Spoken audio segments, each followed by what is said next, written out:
ये सिर्फ एक स्टूडेंट की कहानी नहीं, बल्कि वक्त की कीमत की कहानी होगी। समीर उन छात्रों में से नहीं था जो पढ़ना नहीं चाहते थे। वो पढ़ना चाहता था और बहुत अच्छा करना चाहता था, लेकिन उसके पास एक जादुई अफीम जैसी आदत थी। उसके लिए कल एक ऐसी जगह थी जहां सब कुछ मुमकिन था, जहां वो 12 घंटे पढ़ सकता था, जहां वो सारे कठिन चैप्टर चुटकियों में सुलझा सकता था।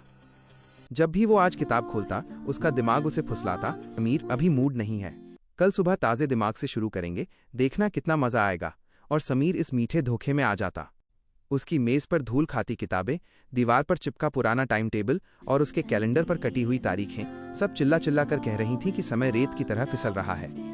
पर समीर को लगता था उसके पास रेत का पूरा रेगिस्तान है। वो रात जो सब कुछ बदल गई। बोर्ड परीक्षा में सिर्फ एक हफ्ता बचा था। समीर के पिता, जो दिन रात मेहनत करके उसकी पढ़ाई का खर्चा उठा रहे थे, उस रात घर जल्दी आ गए। उनकी तबीयत कुछ ठीक नहीं लग रही थी। उन्होंने समीर को अपने पास बुलाया। समीर डरते डरते गया। उसे लगा पिताजी पढ़ाई के बारे में पूछेंगे और वो फिर झूठ बोल देगा कि तैयारी चल रही है, कल से रिवीजन शुरू करूंगा। लेकिन पिताजी ने पढ़ाई का जिक्र भी नहीं किया। उन्होंने कांपते हाथों से अपनी अलमारी से एक पुरानी मखमली डायरी निकाली। उन्होंने वो डायरी समीर के हाथ में थमा दी और धीरे से बोले, तार समीर, ये डायरी मेरी जिंदगी की सबसे कीमती चीज है, इसे संभाल कर रखना। समीर कुछ समझ नहीं पाया। पिताजी ने आगे कहा, इस डायरी में मैंने अपने वो सारे सपने लिखे थे जो मैं पूरा करना चाहता था। एक बड़ा घर, तुम्हारी माँ के लिए गहने, तुम्हें दुनिया घुमाना, बहुत कुछ। पिताजी की आंखों में आंसू थे। उन्होंने गहरी सांस ली और बोले, पता है समीर, मैंने हर सपना कल पर टाल दिया। सोचा जब थोड़ा और पैसा आ जाएगा तब करूंगा, जब समय मिलेगा तब करूंगा। और आज मुझे लगता है कि मेरा कल अब खत्म होने वाला है और मेरे सारे सपने बस इसी डायरी में दफन होकर रह गए। उस रात पिताजी को दिल का दौरा पड़ा।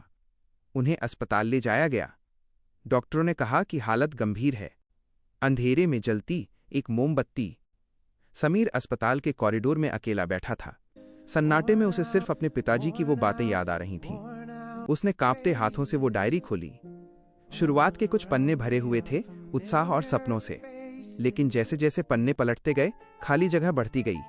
आखिरी के 100 पन्ने बिल्कुल कोरे थे, सफेद और खामोश। वो कोरे पन्ने चिल्ला रहे थे कि कल कभी नहीं आया। समीर का सीना फट रहा था। उसे लगा कि वो भी अपने पिताजी के नक्शेकदम पर चल रहा है। वो अपने सुनहरे भविष्य को, अपने माता पिता के सपनों को उसी कल के अंधेरे कुएं में धकेल रहा है जहां से कुछ वापस नहीं आता। सुबह के 3 बज रहे थे। समीर अस्पताल से भागा। वो घर आया, अपने कमरे में गया। उसने वो धूल भरी किताब उठाई जिसे उसने महीनों से हाथ नहीं लगाया था। बिजली नहीं थी, पर उसने परवाह नहीं की। उसने एक मोमबत्ती जलाई। उसकी आंखों से आंसू गिर रहे थे और किताबों के पन्नों को भिगो रहे थे। पर इस बार वो डर के आंसू नहीं थे, वो पश्चाताप और एक दृढ़ निश्चय के आंसू थे। उसने मन ही मन कहा, पिताजी, आपका कल अधूरा रह गया, पर मैं अपना कल आज ही जीऊंगा। मैं आपके अधूरे सपनों को इस कोरी डायरी में नहीं, अपनी हकीकत में लिखूंगा। महत्वपूर्ण परिणाम, एक नई इबारत।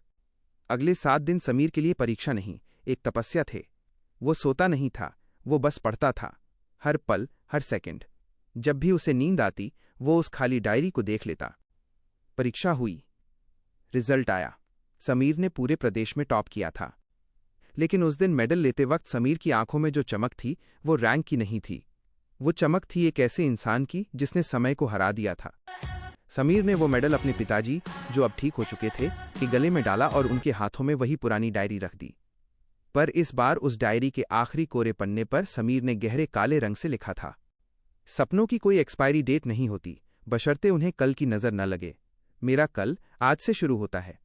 समीर ने सिर्फ परीक्षा नहीं जीती थी, उसने अपनी जिंदगी का सबसे बड़ा इम्तिहान जीत लिया था। अगर आपको समीर की ये कहानी अच्छी लगी और इसने आपके दिल को छुआ है, तो इस वीडियो को लाइक जरूर करें और अपने उन दोस्तों के साथ भी शेयर करें जो अक्सर काम को कल पर टाल देते हैं।